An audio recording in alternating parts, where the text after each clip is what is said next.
Tonight, South Australia begins to relax coronavirus restrictions and authorities crack down on opportunistic theft. From our 7 Spencer Golf Studios, your nightly news with Louise Huber begins now. Hello everyone. Hospitality and tourism businesses across the Spencer Gulf are preparing to again welcome customers with coronavirus restrictions lifted to stage 1. Now travellers are called on to visit regional towns to help support floundering businesses. Opening the doors for tourists to come through. This Whyalla Visitor Centre, in charge of tours around Whyalla, getting ready to reopen and welcome travellers with open arms. So we're really excited that the Visitor Centre hopefully next week will be open, and I think the library's tracking to be open fairly soon as well. It's a very small step that Premier announced today after the announcement from the National Cabinet on Friday that we're starting to ease those restrictions. With many local businesses forced to shut indefinitely because of the virus, the state government's push for rural travel is aimed at boosting the economy. Just the talk about people being allowed to move just a little bit further around is really exciting.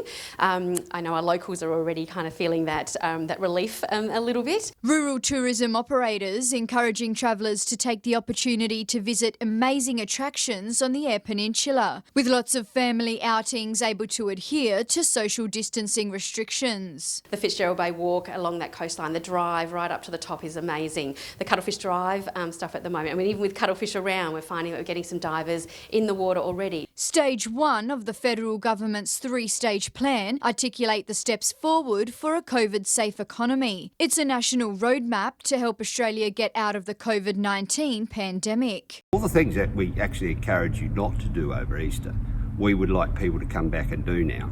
And we need visitors. We need to get the economy moving. Stage 1 restrictions include allowing up to 10 people at outdoor dining restaurants, cafes, weddings, ceremonies, sport trainings, auctions and inspections and community halls. Uni and TAFE face-to-face tutorials will now be allowed, and limits for funerals have also been eased. 20 people now allowed to attend indoor funerals or 30 outside. The relaxation of restrictions will continue as long as we don't have a spike in new cases. For Broken Hill, stage 1 of the New South Wales restrictions will begin on Friday. Businesses eager to slowly jump back in. We're super excited to put our cafe back to normal. We can seat 10 inside, so we've just got to reconfigure how we're going to do that. The state government will carefully monitor South Australia's coronavirus cases over the coming weeks, and if we don't see any major outbreaks, we will then move to stage 2 from the 8th of June. It's incredibly important that people continue to follow the guidelines and the direction that has been put out there. Sophia Contagonis, 7 Spencer Gulf News. South Australia Police have revealed a concerning upwards trend in property theft amid coronavirus shutdowns. York Mid-North officers are taking a tough new stance on the issue and are urging residents to remain vigilant. New police statistics show crime across South Australia is on the rise, and while businesses are shut down during the pandemic, thieves have been taking the opportunity to target them. Operation Hurricane 2. This has so far seen just over 1,000 people brought to justice statewide. This is in excess of what we would normally have. The Police Minister launching this overhaul in a desperate bid to stop opportunistic thieves across the regions.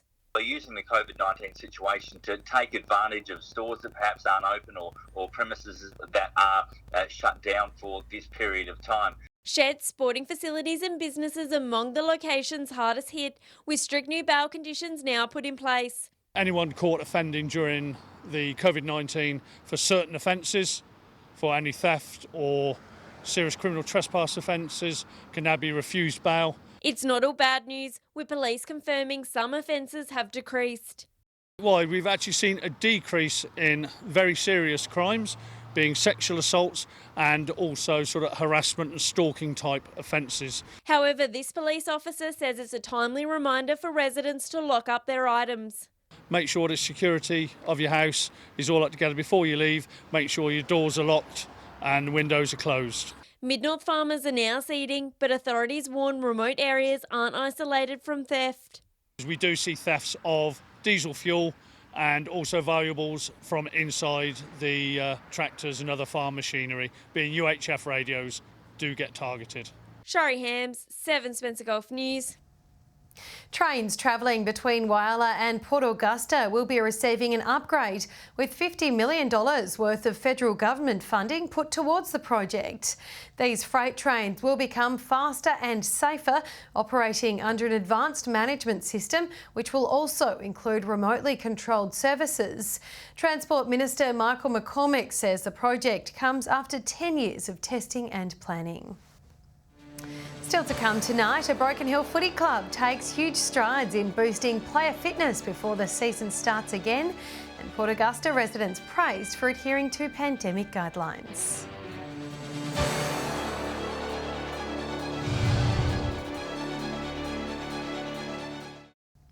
Hello again. The Central Broken Hill Football Club has held a pre-season fitness race, challenging players to a series of gruelling workouts. Those taking part pushed their bodies to the limit around some of the city's landmarks. Going great lengths to keep active. Try and find a way where we could stay within COVID restrictions and still try and get fit and keep motivated in case the season starts. On Saturday morning, the Central Magpies held their first ever pre-season Amazing Race Fitness Challenge. In pairs of two confined to their cars with the sound of an air horn, the race was on. I think we tried to just pace ourselves well, and I think we did that. And, you know, we'll see what happens next time. I think there'll be a little bit more competition next time once word gets out. The pairs had several activities to complete across the city before finishing in Sturt Park. They mostly revolved around running, including reaching the peaks of Round Hill and the Line of Load. Other challenges included goal kicking and shuttle runs at Picton Oval and bear crawls and core work at the Lamb. About 8Ks covered all up.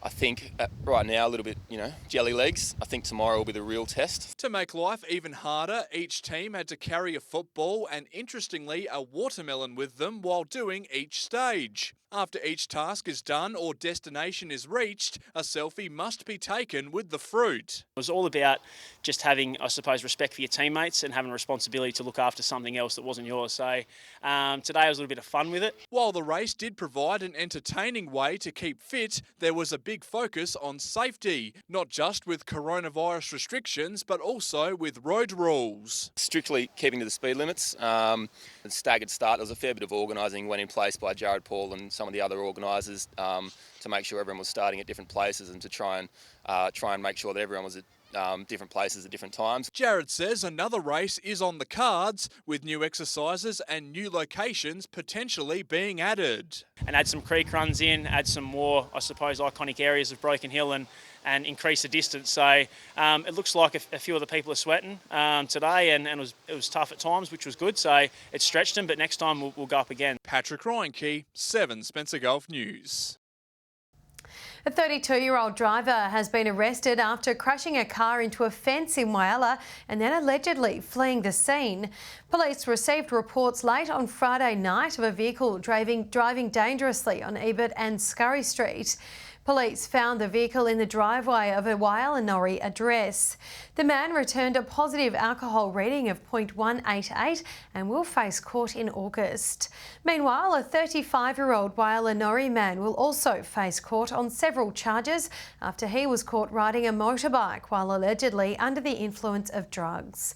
Patrol spotted the man riding on Mill Street with an unregistered motorcycle and disqualified licence. Police also claim to have found 34 grams of cannabis and drug paraphernalia. Port Augusta's mayor has thanked locals for observing social distancing measures during the pandemic. He's also looking to the future, confident the city will bounce back from the heavy restrictions. A happy mayor, proud of his city's response to the deadly pandemic currently facing the world. An opportunity as a mayor to say I'm standing here proud of my community and the achievements we've made and the result we've had with controlling the spread of this virus in my city. He's praised locals for sticking to the health authorities' guidelines, a move he says will help end the crisis. To the credit of our community and the residents that reside here, they have followed all the processes. They have remained home unless they need to leave. They have washed their hands, they've kept clean. The Mayor also making special mention of the hundreds of emergency service workers battling the virus on the front line. Particularly our essential workers, our police, our ambulance, our aged care workers, the employees within our council that continue to work each day to keep town running and keep it running smooth. And although the state is seeing numbers of active cases decrease, the community is being urged to remain vigilant. Please be aware it's still not over. We still have a way to go with this, and I do believe we can beat it. He's looking to the future of eased restrictions, confident the doors will reopen for many businesses when safe to do so. Those people who are staying open and keeping services to the community, good on you. For those businesses that have unfortunately had to close to the restrictions, stay strong. This will go, and hopefully you can get back on where you left off. Laura Milovanovic, 7 Spencer Golf News. Stay with us till to come in our bulletin tonight. A Port Pirie gym prepares to reopen and a young Whyalla woman achieves her dream of a lifetime.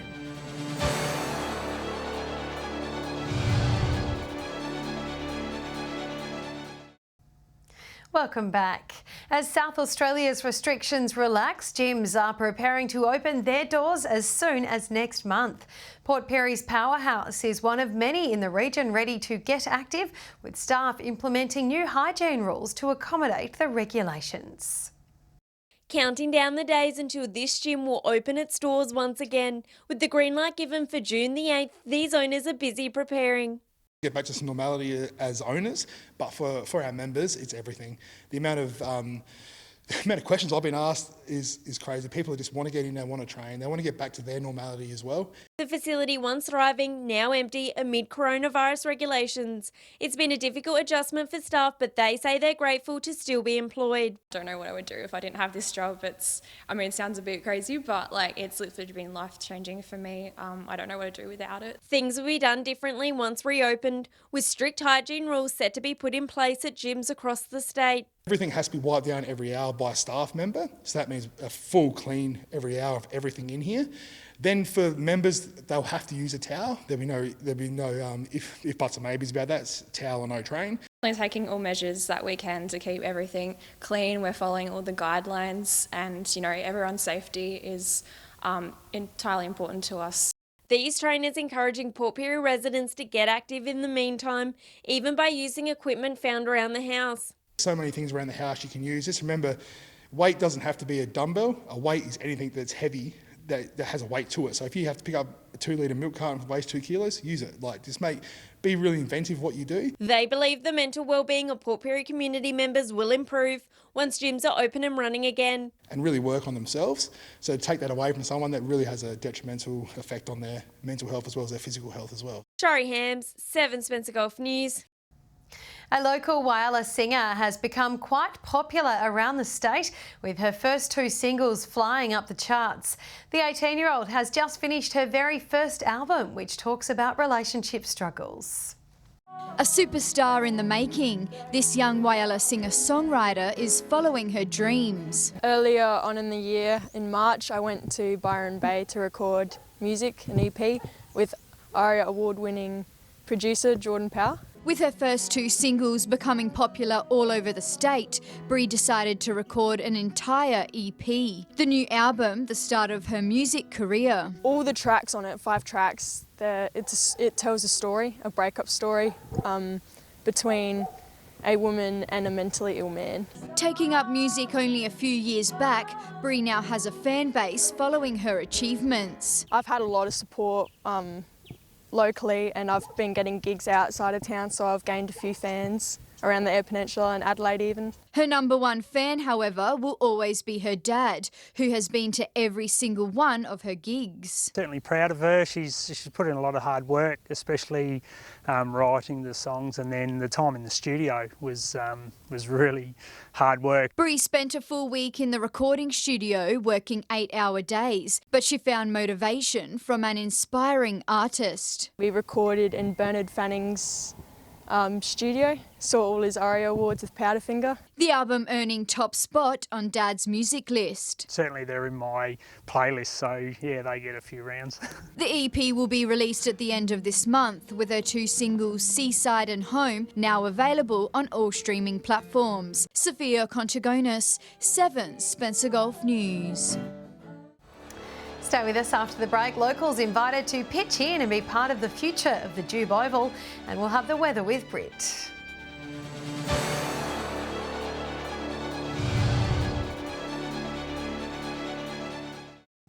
Hello again. Broken Hill businesses and locals are being given the opportunity to be immortalised on the Jubilee Oval's new picket fence.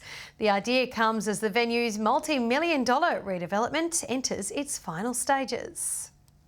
A chance to commemorate the past with a plaque for the future. And if you go to Adelaide, whether it be Sturt, Glenelg or Nord, you'll see likewise. A lot of country footy grounds as well. I know Port Pirie have gone down this path, so we thought it would be a tremendous fundraising activity. As part of the Jubilee Oval's $3 million upgrade, one key feature is its new playing surface boundary. Gone is the old metal and wire, in its place a classic white picket fence. That looks terrific. You know, when we first started talking about it, and if you can remember what the old one was to what the new one is now, it's fantastic. It's going to look terrific. AFL Broken Hill is offering the city the opportunity to buy a spot on one of the hundreds of pickets that line the Oval's perimeter, from clubs to businesses, from players to officials and supporters. If you'd like to put your name on there as a player, how many games you've played, and if you've been a premiership player, we're happy for that to go on there. Obviously, it's limited the amount of information that can go on the plaques. A website has been set up for orders to be placed, a percentage of sales to go to the local clubs. If you go onto the online site, the online shop, the Oval's divided into sections, so you can indicate on that the section you'd like your plaque to go in. While the finishing touches are added to the fence, the same goes for most of the Jube's major upgrade. Completion is expected in about 2 weeks. A lot has changed since the first shovels went into the ground. One highlight will be the new covers over both spectator bleachers, which will also have a new addition. Like raining or whatever, you know, you can sit there comfort. We're going to put seats that we did get from Football Park in Adelaide. We've got 200 seats there to fit. Patrick Ryankey, 7 Spencer Golf News. Now for a look at the weather, here's Britt. Thanks, Louise, and good evening. It's been a fairly mild but mostly sunny day about the region. Port Augusta, Whyalla and Woodna all recording a high of 20 degrees. 19 was the top at Port Pirie. Port Lincoln, Kadina and Cleve all reached 18. Coffin Bay 17 degrees. Broken Hill and Clare both 16. From the satellite, we can see speckled cloud over South Australia today, with bright jet stream cloud to the north and west of the Spencer Gulf. Now that was today. Moving along to tomorrow. On the waters, winds north to northwesterly at 10 to 15 knots, seas and swells below 1 metre. Showers at Port Lincoln tomorrow, most likely in the afternoon and evening, looking at a top of 20 degrees. Cleve also 20, with showers expected later in the day. Woodna becoming cloudy and 21. A partly cloudy day expected at Whyalla, 21 the top there. The same at Port Augusta. Kadina, fine through the day with a possible late shower, 20 the top. Fine and partly cloudy at Port Pirie tomorrow, looking at a top of 20 degrees as well. 16 at Clare, also partly cloudy. Broken Hill with a fine day on the way, a high of 19. Taking a quick look a little further through the week now. Wednesday, showers about the eastern Eyre Peninsula, most likely in the morning and afternoon. Fine and partly cloudy conditions expected elsewhere. Port Augusta with a top of 18. Broken Hill, Woodna, Whyalla, Port Lincoln, Port Pirie and Kadina all 17. Thursday, a sunny day for Port Augusta, 17 the top. Cloudy at Port Lincoln, also 17. Looking fine elsewhere, maximums in the mid-teens. Friday, sunny about Broken Hill, as well as the Flinders, Eastern Eyre Peninsula and mid-north forecast districts. Partly cloudy about the other major centres, with maximums hovering around 17 and 18 degrees about the Spencer Gulf. Broken Hill, a little cooler with a top of just 15. And Louise, that's the weather. Thank you for that, Britt. And that's your local news this Monday evening. Thank you as always for joining us. We'll have updates later. Until then, have a lovely and safe evening. Good night.